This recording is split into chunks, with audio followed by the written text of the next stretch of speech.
선생님 안녕하세요. 예, 안녕하세요. 산시목사입니다. 네, 선생님 이번 영상은 선운숙 씨 관상을 좀 풀어주신다고 했는데 예. 어떤 운명을 갖고 태어나셨나요? 자, 오늘은 자세하게 이분 선운숙, 이분에 대한 관상을 속 시원하게 제가 풀어드리겠습니다. 이분 관상을 놓고 보면요.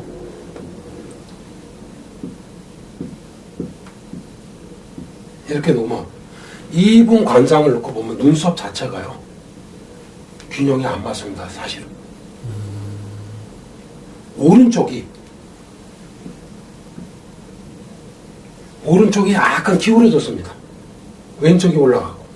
이 관상을 놓고 보면 이게 화장을 해서 그렇지 원래 놓고 보면 이 기울어짐이 있습니다. 그래서 이게 뭐예요? 자, 오른쪽이 기울어졌다는 건 뭐예요? 반대로 내가 서방복이 없는 거죠. 남편복이.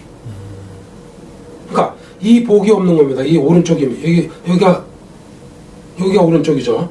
그러면 이 복이 없는 거야. 이 복이 없다 보니까 여기가 허약해요. 그리고 이분의 오른쪽 여기를 이렇게 이쪽을 이렇게 보면 여기가 굉장히 탁합니다. 왼쪽처럼 밟질 않아요. 여기가 되게 탁해요. 그러니까 어떻게 돼요? 이분이 이 복이 되게 짧아요. 그러니까 남편이 없는 게 차라리 나요. 그리고 이분이 결혼하고 살다가 얼마 살다가 헤어졌을 거예요. 사실은 별거를 되게 빨리 했을 거예요. 왜냐면 이 자리가 없어요. 이 자리가. 그러니까 이분이 이렇게 살았는데, 자 반대로 이분이 여기를 이분 전체적인 관상을 놓고 보면 37, 38 이때 관상을 놓고 보면 이 부분입니다. 이 부분을 보면 남편복이 없는 관상인데도 불구하고 37, 38때 이때 보면 기가 막힌 남자가 정말 천하의 배필인 남자가 딱 있었습니다. 37, 8에 이 관상을 보면. 그런데 이때 나는 결혼해서 그냥 쭉 흘러갔죠. 흘러가니까 어떻게 돼요? 이게 소멸됐죠. 그래서 이분이 남편이 없는 겁니다. 다시 생기거나 돌아오지는 이제 다 끝났습니다.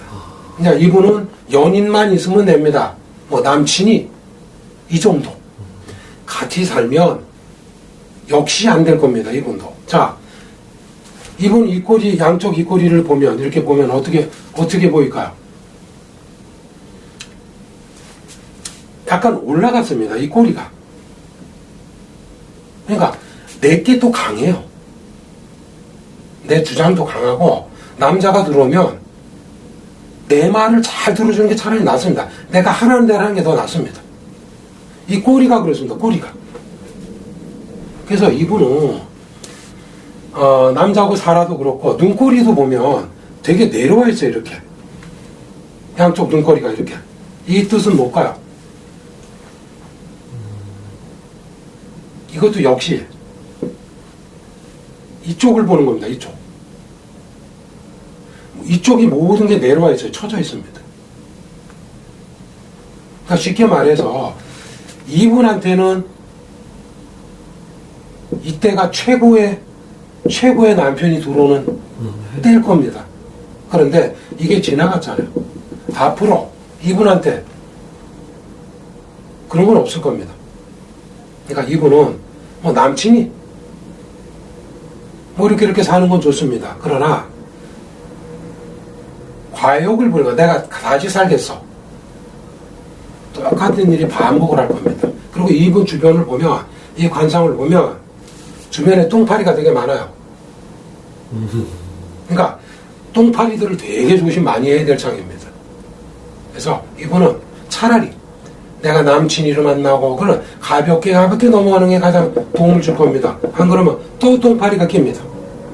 똥파리가 잘못 끼면 이분은 어떻게 될까요? 이 폐가 망신합니다. 또. 그런 위험한 관상입니다. 사실은. 귀 끝을 이렇게 양쪽 귀 끝을 보면 여긴 좋습니다. 이 부와 명예. 이건 좋습니다. 그리고 요 사이도 놓고 이렇게 녹이고 사이를 놓고 보면 여기도 좋아요. 뭐가 좋아? 돈이 잘 안 셉니다. 돈이 한번 들어오죠? 잘 안 세요. 다 갖고 있습니다. 이 사람은 절대 망할 관상은 아닙니다. 흥청망청 안 없어져요. 근데 딱 조심할 게 뭐? 똥파리. 여기 잘못 걸려. 한 방에 갑니다. 한 방. 한 방에 가면요. 똥파리 중에서도 사기꾼이 많을 겁니다. 사기꾼한테 잘못 말리면 어떻게 돼요? 여기도 같이 걸릴 겁니다. 모든 게 끝납니다. 그래서 앞으로 이분이 사는 건 난 가장 조심해야 될 거 사기꾼입니다. 그냥 가볍게 만나는 남자 친구는 괜찮습니다. 그러나 그 이상 들어가면 걸립니다. 걸리면 폐가 망신을 삽니다. 한 번에 다 주저앉아요. 그러니까 그걸 피하면 된다 이렇게 봅니다. 자, 이상 산신육사였습니다.